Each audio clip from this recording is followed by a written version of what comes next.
The year was 1904, and I was a 23-year-old college student with an insatiable curiosity about the world and what lay ahead. The news of the St. Louis World's Fair had filled my campus with anticipation, and I had spent months daydreaming of the sights and marvels I'd encounter. Nothing, however, could have prepared me for the actual experience of stepping onto those grounds. When I arrived, disembarking from the trolley and joining the flow of visitors, I was overwhelmed by the sprawling, glittering vision before me. It was a city of gleaming white buildings, gilded domes, towering sculptures, and glittering fountains that seemed to rise out of a dream. My friends Lucy and Margaret were just as astonished as I was. Lucy grabbed my hand as we made our way down the bustling main avenue, both of us speechless with awe. "Can you believe we're really here?" she murmured, her eyes wide as we gazed up at the structures around us. Every detail had been crafted to showcase human achievement and imagination, and everywhere I looked, I saw evidence of the bright, boundless future that awaited us. As we strolled through the grounds, we found ourselves surrounded by curious visitors from all corners of the country, each of them sharing in our wonder. That first day, we wandered from one exhibit to the next, hardly able to take it all in. Moving pictures, phonographs, machines powered by electricity, here, things I had only read about were on full display, tangible and real.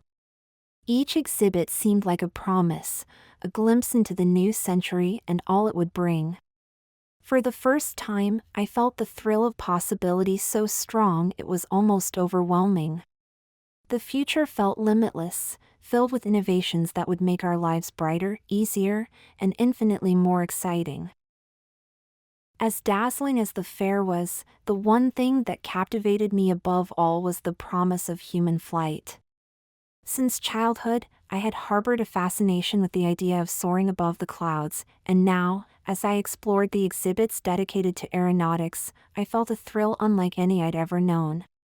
In the aeronautics building, gliders and airships filled the space, each one more fantastic than the last. My friends laughed at my obsession, but I brushed off their teasing.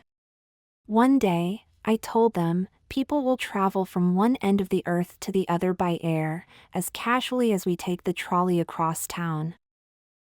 And then came the day that I will never forget, the day I saw an airship in flight. We had been watching the sky for nearly an hour when, at last, it appeared, gliding through the air like a weightless cloud. I held my breath as it floated gracefully over the grounds, its form sleek and impossibly light, piloted by aeronauts who waved to the crowd below. I remember saying to Margaret, "One day, this will change everything. People will look back and marvel that we saw this with our own eyes." For me, that moment was more than just a marvel, it was a revelation. The sight of that airship, defying gravity and gliding through the sky, was like a promise that anything was possible. The future, I realized, would be a place where the limits of earth and sky would no longer bind us. My excitement over flight was only the beginning. As I moved from exhibit to exhibit, I found myself dazzled by the possibilities of what this new century could bring. The electricity building, in particular, left me speechless. Inside its glowing interior, I saw machines and appliances that seemed like pure magic. Windows that opened with the push of a button, stoves that lit with the flick of a switch, lamps that illuminated with a touch, all the conveniences that could transform a household were here, right before my eyes. And it wasn't just the machines that inspired me. The fair's model street, a replica of a turn-of-the-century neighborhood, offered a vision of how entire communities might change. As we strolled along this idealized street, lined with neatly kept homes and storefronts, I couldn't help but imagine a world where everyone, no matter their status, would have access to such conveniences. For the first time, it seemed possible that the fruits of innovation would not be limited to the wealthy but could touch every life, making everyday tasks easier and freeing people to pursue their dreams. Here, amid the marvels of the fair, I felt a new hope blossoming. I saw not only a vision of technological progress but of social progress as well.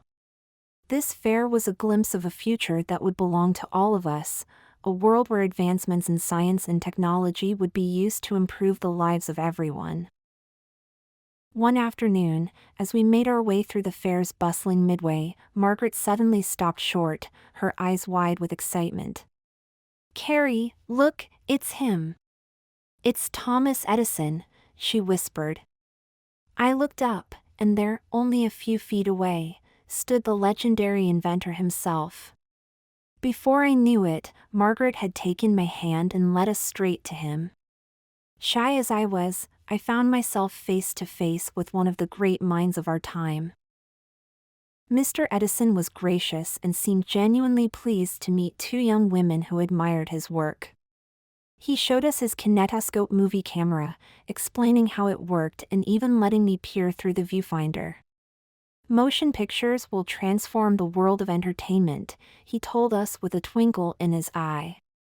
I gathered the courage to ask if he thought moving pictures would one day have sound, and he smiled. "It's only a matter of time," he assured me. As we parted, I could hardly believe what had just happened. I had shaken hands with the man who had helped bring electricity to the world, the man who had envisioned the future and made it real. For me, that moment was more than just a meeting with a famous figure, it was a glimpse into the possibilities of what one person, with a vision and the will to pursue it, could accomplish. One evening, my friends and I attended a performance at Festival Hall, a concert that would stay with me for the rest of my life.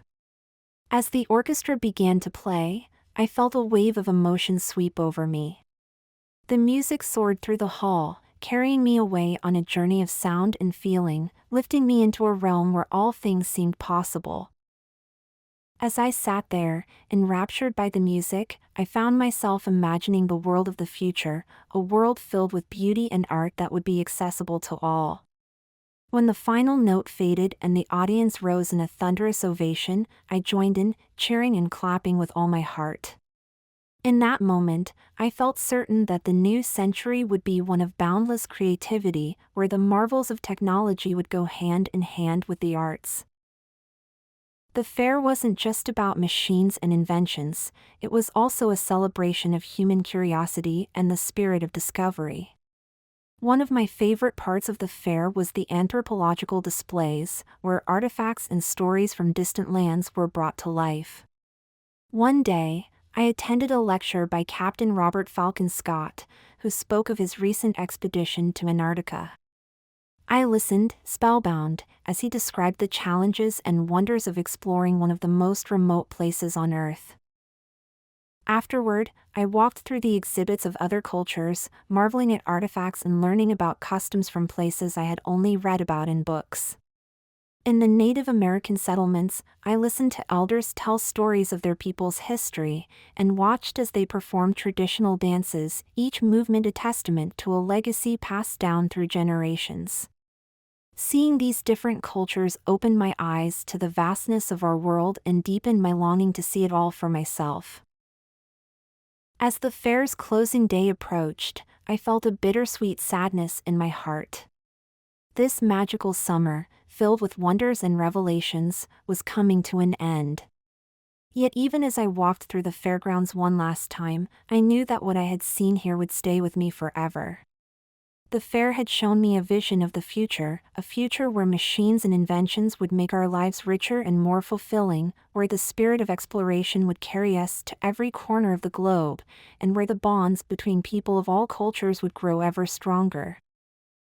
As I stood outside the fairgrounds, gazing back at the quieting buildings and exhibits, I knew that this was only the beginning.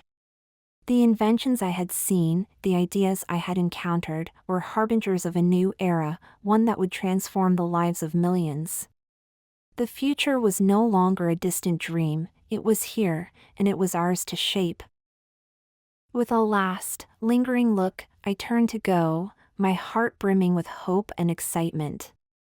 The new century called, and like the explorers and inventors who had inspired me, I was ready to meet it head-on.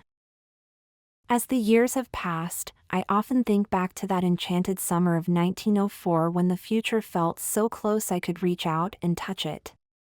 The wonders I glimpsed at the fair have indeed transformed our world. Electricity, airplanes, cinema, and appliances have become part of our everyday lives, making things possible that once seemed unimaginable. That young woman who wandered the fairgrounds would hardly believe how far we have come, yet I like to think she would recognize the hope and excitement we still hold for the future. Each generation builds upon the dreams of the one before it, and though there will always be uncertainty, I remain hopeful that we will continue to perfect our world. As we navigate the advances of our own time, I believe future generations will look back on our era with the same wide-eyed wonder I felt that summer long ago, knowing that they, too, are shaping a brighter tomorrow.